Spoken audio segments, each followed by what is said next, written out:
Pessoal, então, aula 2, trecho 13, tá? Condições para o distrato, tá? No âmbito dos contratos de incorporação imobiliária e aquisição de imóveis na planta, né? Que é o objetivo da incorporação, né? De fato, né? A incorporação vende imóveis na planta, correto?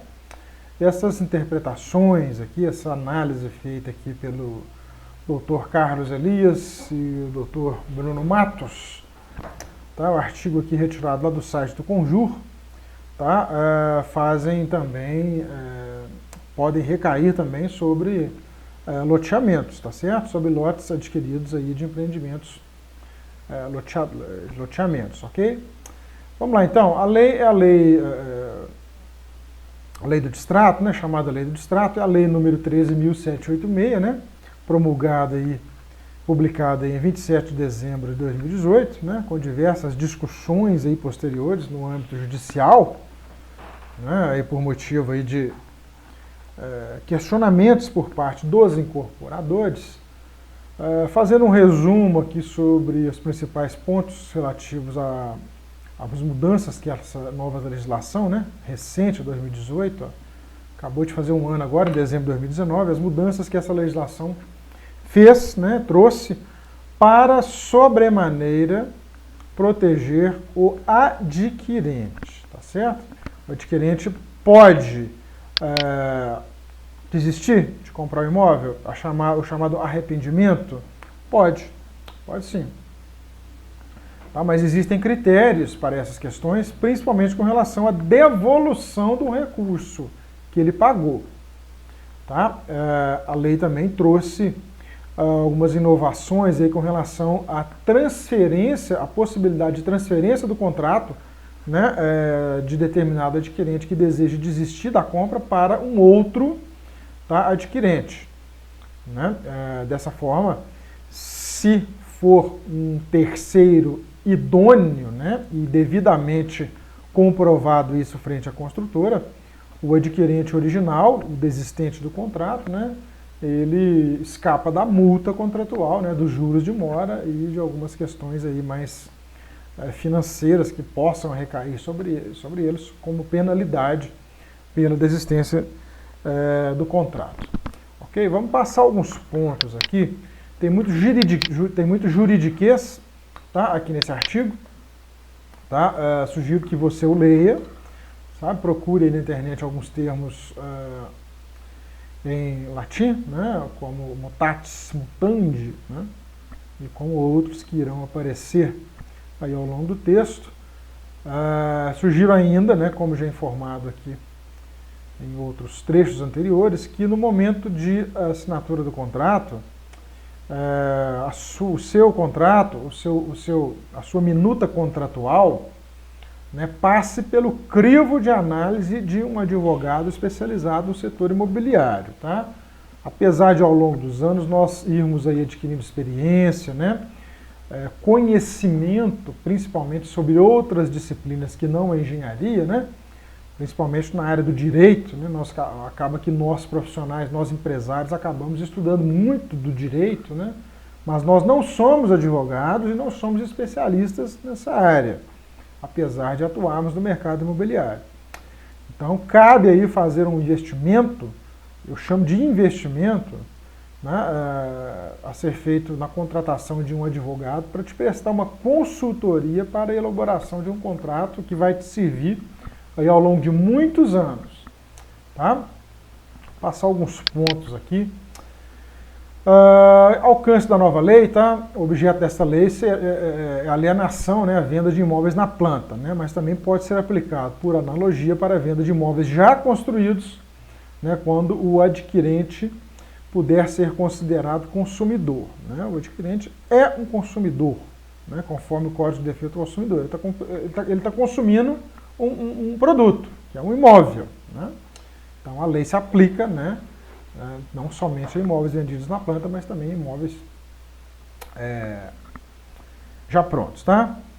A nova lei, né, diretrizes interpretativas da nova lei. A nova lei se destina a proteger a parte mais vulnerável do contrato, ou seja, o adquirente, E se a nova lei não afastou explicitamente alguns desses entendimentos jurisprudenciais são um costume, tá?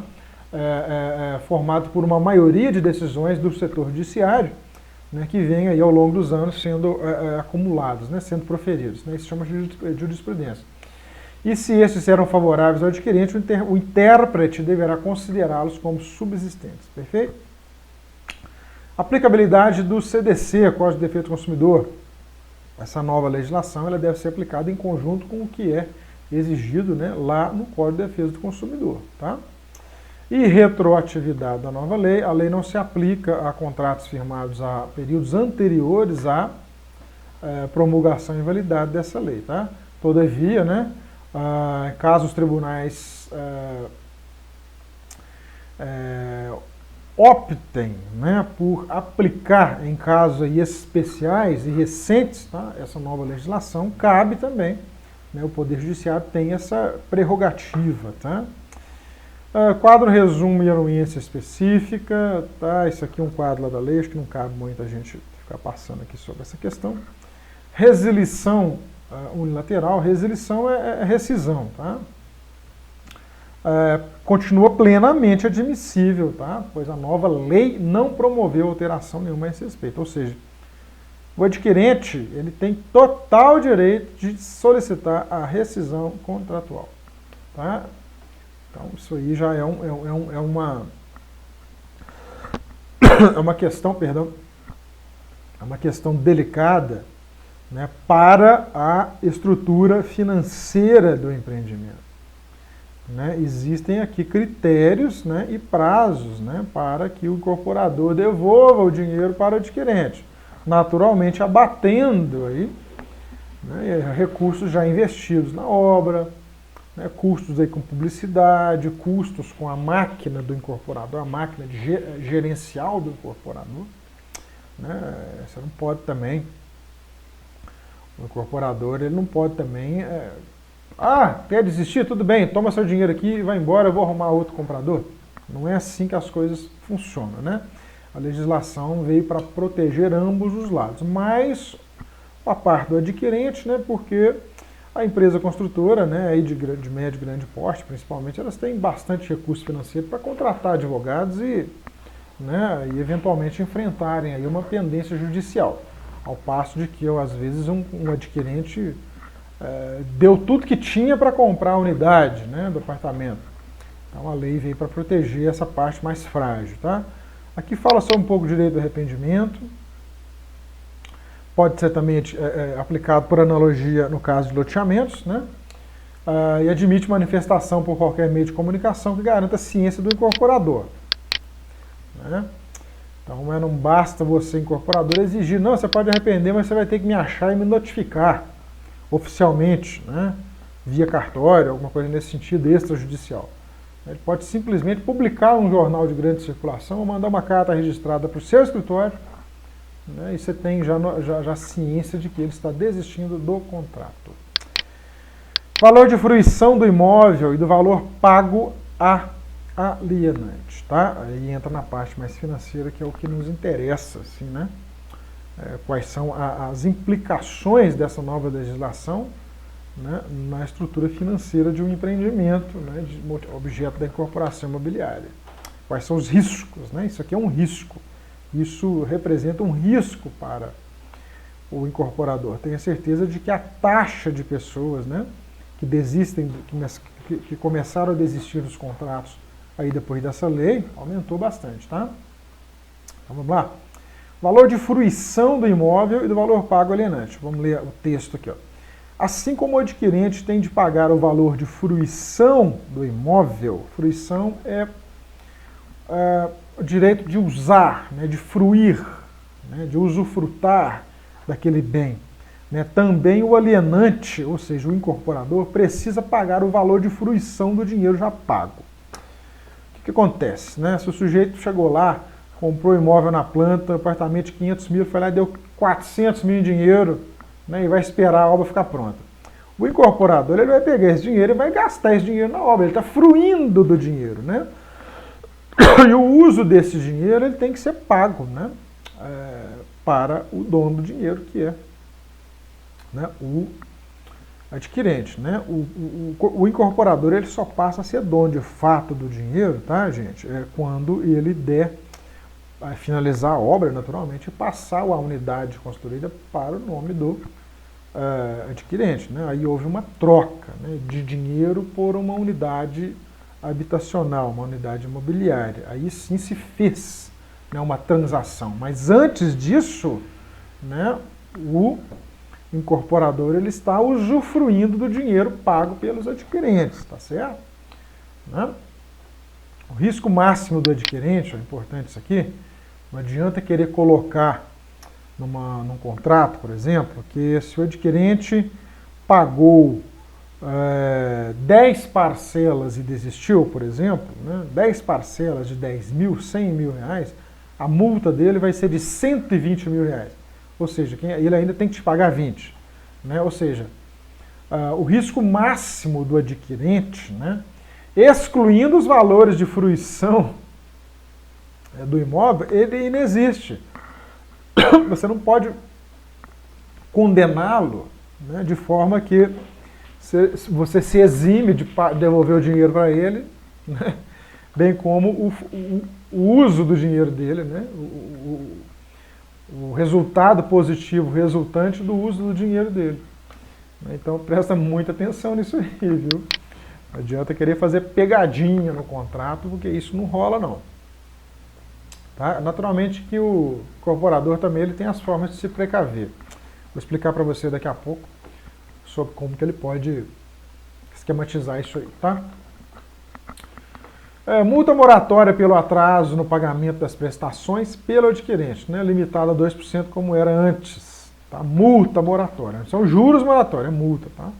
Atrasou um mês, o valor da parcela daquele mês sofre uma multa moratória de 2% no máximo. Tá? Sugiro você colocar no seu contrato os 2%.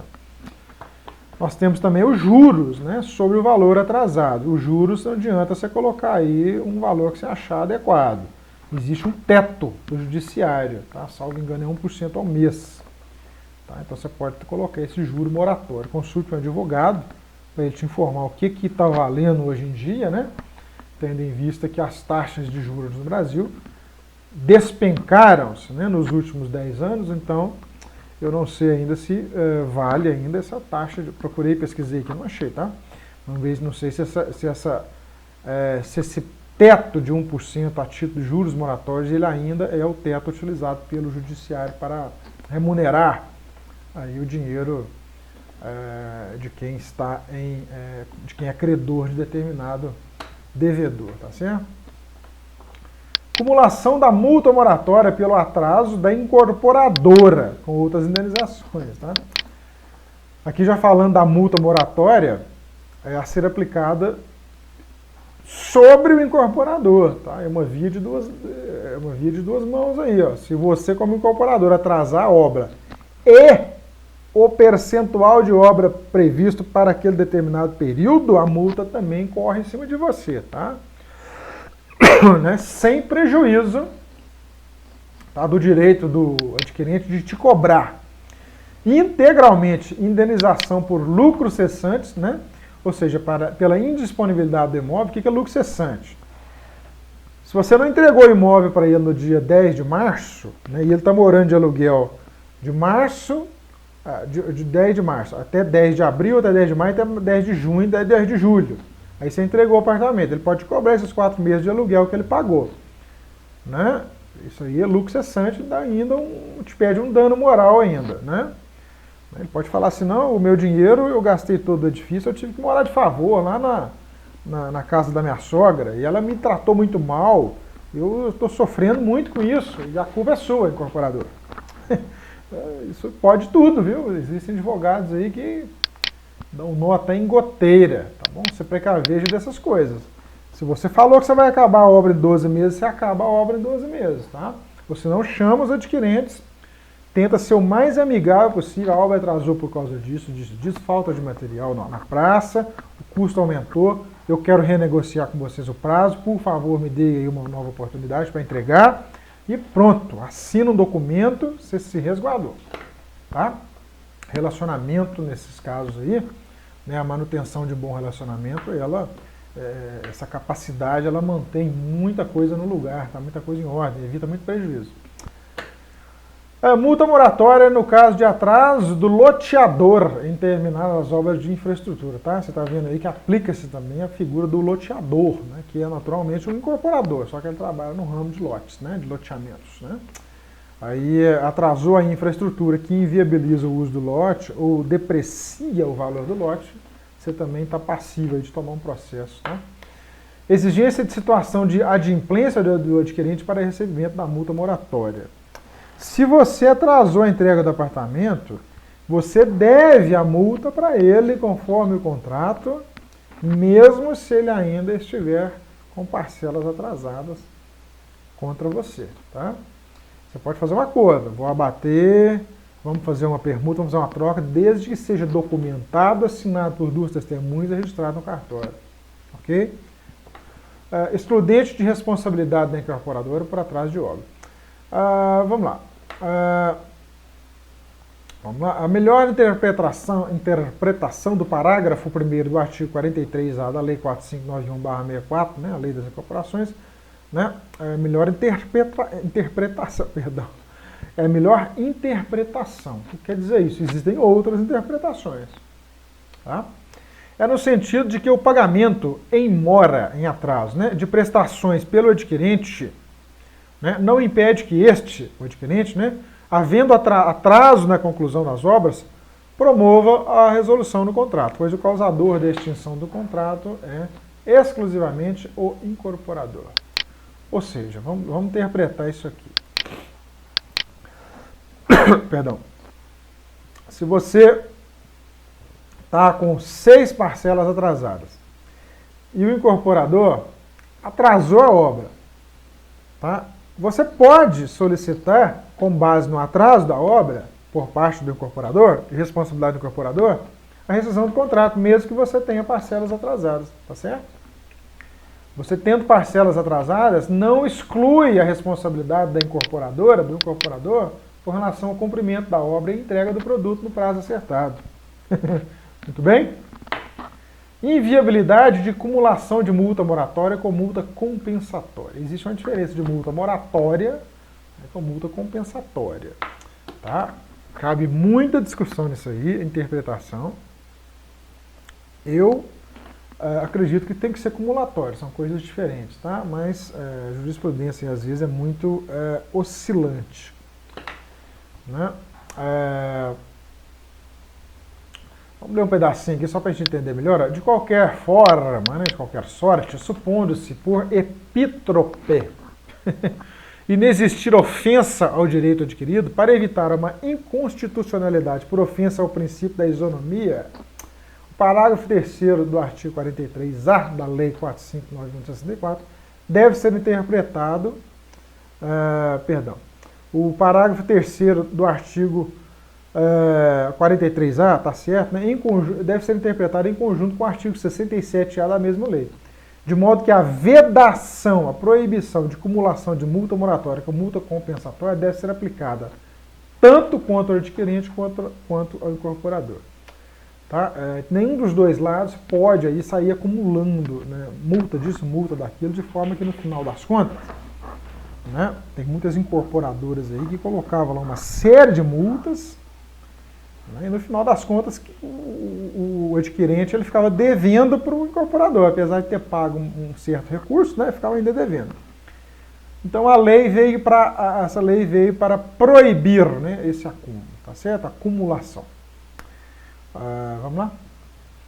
A tecnia do termo distrato. O termo distrato é utilizado de modo atécnico, ou seja, não técnico, ao longo do texto da nova lei. Ora se referindo à resilição unilateral, ora a um mero contrato de confissão ou de renegociação de dívida oriunda de uma resolução contratual. Distrato é diferente, tá? Distrato é diferente de resilição contratual, é diferente de contrato de confissão de dívida, tá? Ou de renegociação de dívida. Você pode solicitar resilição contratual. Depois disso, você pode assinar um contrato de confissão de dívida e, posteriormente, assinar um outro contrato de renegociação da dívida. São coisas diferentes, tá certo? O termo distrato, então, ele é muito abrangente, tá? O termo correto se refere, primeiro, à resilição unilateral, que é o desfazimento do contrato, né? O incorporador, eu não quero mais ser adquirente, eu quero solicitar a resilição unilateral. Aí você, como incorporador, e o adquirente, ou o representante legal dele, vão lá no contrato avaliar os termos, né, para que se possa fazer essa resilição. Né? Se comunica-se, né, para ambas as partes, né, acerta-se aí, o prazo a partir do qual o adquirente não é mais responsável financeiro pelo custeio daquela unidade, né, pelos pagamentos. A partir daí se negocia um valor, né, fazendo uma conta corrente, o que ele já pagou, o custo incorrido na obra, né, custos aí incorridos pelo incorporador com publicidade, com registro em cartório, uma série de questões, né, mais a multa, né, a ser aplicada e o juro, né, por sobre o tempo de atraso das parcelas que o determinado adquirente eventualmente possa ter deixado, e aí se faz uma conta corrente, né? O que deve, o que é crédito, o que é dívida, né? Chega-se num valor. Né? Ele concordou? Ok, amigão, assina aqui o termo de confissão que você me deve 10 mil reais. Ok, assinou? Você está confessando que você deve 10 mil reais. Agora vamos negociar, né, a forma de pagamento disso aí, que é o termo, né, de renegociação. Então são coisas distintas, ok? Limites de negociabilidade no contrato de confissão, aí, tá vendo? E renegociação de dívida, distrato no linguajar atécnico, né? Atécnico é popular, né? A lei usou o termo distrato, né? Usou o termo popular aí para... A gente não está fazendo trato com ninguém, a gente está fazendo um contrato, né? Então é uma dissolução contratual. Né? À luz do parágrafo 13, né, do artigo 67A da Lei 4591 de 1964, o termo distrato empregado nesse dispositivo, né, o dispositivo é o artigo 67, parágrafo 13 do artigo 67A, isso é chamado de dispositivo no meio legal. Tá? Refere-se, na verdade, a um contrato de confissão e de renegociação de dívida. E por se destinar a prevenir judicializações, ou seja, entrar com ação judicial, deve assegurar a mais plena liberdade negocial entre as partes, com possibilidade de redução de direitos, né, tanto do adquirente quanto do alienante. Olha que bacana essa parte da lei. Né? Ela prevê que qualquer negociação a ser feita, porventura firmada entre o adquirente e o incorporador, ela é lícita. Ela pode ser feita, né? Existe total liberdade para se renegociar. A lei te permite isso aí, para evitar que se abra um processo judicial. Né? De toda forma, se precaveja, assine o documento, exige que ele assine uma testemunha lá, que ele tem plena consciência daquilo lá, porque, pessoal, vocês vão me desculpar, mas você sabe como é que é o brasileiro. Né? Ele foi lá, enquanto estava bom para ele estava usufruindo, ele estava mexendo, ele assinou, confessou, vou pagar, papai. Daqui a 3 meses já não dá conta mais de pagar, ou assumiu outro compromisso, ou ficou infeliz, não quer pagar mais. Ah, aquilo estava muito ruim para mim. Ah, não foi bem isso. Né? Vou chamar um advogado. Aí você já viu. Né? Então, quanto mais você se precaver, o seu advogado, né, vai te instruir melhor aí quais são as formas de você realmente amarrar esse sujeito, né, o que está dentro do limite da lei, o que não está. Né? E depois ele fala que você forçou ele a assinar. Esse tipo de coisa, né? Então o advogado ele vai saber amarrar bem essa situação, né? Para você não ter surpresa depois. Tudo bem? Falando aqui de prazo, ó, prazo para devolução do valor devido ao adquirente na resolução contratual por culpa do adquirente, tá certo? O valor residual, né? O residual é a diferença, né? Débito e crédito, né? Dívida e crédito, né? O que você vai fazer, eu expliquei isso para você. O valor residual a ser restituído ao adquirente deverá ser pago no prazo estabelecido. Deverá ser pago no prazo estabelecido nos parágrafos 5º e 6º do artigo 67A. Vai lá na lei agora, dá uma pausa no curso, vai lá na lei. Tá? Você já deve ter essa lei no seu computador aí. Se não tiver, você está ficando para trás aí. Copia essa lei, salva ela, faz o download de PDF do seu computador aí. No artigo 67A da Lei 4591 de 64, no artigo 32A, parágrafo 1º da Lei 6766 de /76. Tem aí a lei também.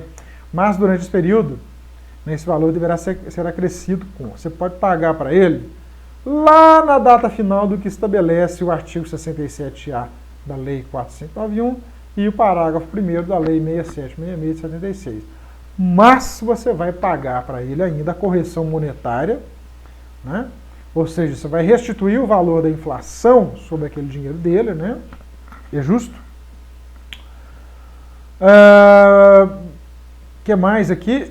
E um valor de fruição do dinheiro para evitar o enriquecimento sem causa. Valor este que deverá corresponder a uma taxa razoável de juros remuneratórios, a qual, no nosso sentir, né, deve ser o teto estabelecido no artigo 591 do Código Civil.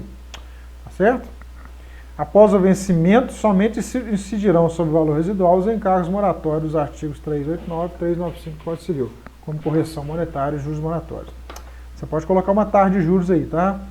Desde que ela não seja maior do que o teto exigido lá. Você pode até colocar maior, mas cabe briga judicial, se caso ele não concordar. Tá? Importante isso aqui, ó. Você prestou atenção no que eu disse? Para evitar o enriquecimento sem causa, ou seja, você pegou o dinheiro dele, 400 mil, e a unidade dele só consumiu aí 80 mil. Então você pegou essa diferença desse dinheiro aí, comprou uma casa e vendeu a casa e ganhou dinheiro, comprou um lote, vendeu, comprou dinheiro, aplicou esse dinheiro aí na poupança, no Tesouro Direto, em ações, em fundos, e ganhou dinheiro. Você está fruindo do dinheiro dele. Né? Se você tiver mantido esse dinheiro debaixo do seu colchão na conta corrente, você é bobo. Você está com o dinheiro lá em caixa lá, você tem que colocar ele para, no mínimo que esse dinheiro tem que estar rendendo aí, é a recomposição da perda inflacionária. Tá? Então você tem um ganho aí, você tem que remunerar esse cara. A justiça entende que você está usando o dinheiro dele para enriquecimento sem causa. Você não está dando nada para ele, você não está construindo nada para vender, né? Então, você não está tendo lucro na venda. Então você tem que remunerar. Novamente, consulte o advogado para você saber o limite aí, né? Existe o limite do Código Civil, você pode pedir um pouquinho a mais. Se isso for aceitável, né? Pode ser. Pergunte ao seu advogado qual que é o teto disso aí. No meu entender, eu colocaria 1%, né? Corresponderia com juros simples, né? 10 a 12% ao ano. Né? Hoje, a Selic, hoje, janeiro de 2020, ela está aí salvo engano, aí menos de 6% ao ano, né? Isso dá menos de 0,5% ao mês. Você está cobrando 1%. Você já está enriquecendo com o dinheiro dele, com 0,5% ao mês. Prazo para devolução do valor devido ao adquirente no caso de resolução por culpa deste, quando houver patrimônio de afetação. Tá? Aí a coisa já complica um pouquinho, né? Estabelece-se, né? Prazo de 30 dias, tá? Para devolução do valor residual ao adquirente no caso de resolução contratual por culpa do adquirente quando houver patrimônio de afetação. A data é o habite-se ou a data contratual final para entrega do imóvel. Com a inclusão do prazo de suspiro do artigo 43A, o que ocorria no primeiro lugar. Ou seja, no caso de patrimônio de afetação, você pode optar por devolver o dinheiro para ele 30 dias depois da concessão do habite para a obra ou 30 dias depois do prazo final estabelecido no contrato. Nesse meio tempo, se você estiver usando o dinheiro dele, você vai ter que remunerar ele. Tá? Perda inflacionária mais juros compensatórios aí, por fruição do dinheiro. Né? 1% ao mês está muito bom, né? Para você aplicar, na verdade, bom para ele. Né? E você pode colocar aí, nesse caso, né? Se você coloca uma cláusula no contrato, que se você atrasar a obra por um motivo qualquer, né? Coloque lá os motivos, né? Forças sobrenaturais, né? Falta de material, guerra, uma coisa de força maior, você vai pagar para ele 0,5% ao mês. Tá? Você pode colocar que ele vai te pagar 1% ao mês, mas você vai pagar para ele 0,5%. Você pode informar que o empreendimento, né, as parcelas dele são fundamentais para a estabilidade financeira do empreendimento. É por isso que você tem que cobrar dele 1% ao mês. Você pode colocar isso no contrato. Tá? Ao passo de que quando você, o incorporador, for o devedor, você vai colocar para si próprio no contrato, se ele assinar, né, 0,5% ao mês. Isso é ilegal? Não, não é ilegal. Né? É uma tratativa comercial. Tá certo? Prazo para devolução do valor devido ao adquirente no caso de resolução por culpa do incorporador. A devolução deverá ocorrer no prazo de 60 dias da data da resolução, da data da assinatura, tá? Do termo de distrato, né? Vamos chamar de distrato. Mas, durante esse período, o incorporador deverá pagar um valor de fruição do dinheiro, tá? Qual que eu já disse para vocês, né? Você está usando o dinheiro dele, a lei fala que você tem que pagar para ele um jurinho sobre esse dinheiro. A taxa de juros remuneratórias máxima, tá, do artigo 591 do Código Civil. Vamos ler aqui. Artigo 591 do Código Civil. Eu vou abrir aqui o navegador, o Google, só um minuto. Não deu para pegar aqui no Google, deu para ler, né? Achei aqui de 1% ao mês, tá? Naturalmente compatível com a taxa remuneratória por atraso de impostos à Receita Federal, tá? Tem que buscar a taxa na Receita Federal, aqui ó. Quando os juros moratórios não forem convencionados, coloca 1% no contrato, tá? Você está convencionando. Ou forem sem taxa estipulada, ou quando provierem de determinação da lei, serão fixados segundo a taxa que estiver em vigor para a mora do pagamento de impostos devidos à Fazenda Nacional. Tá? Já no outro artigo aqui embaixo eu li que é 1%, ou seja, a legislação está provendo, né, essa determinação legal. Tá? Então, bota 1% no contrato.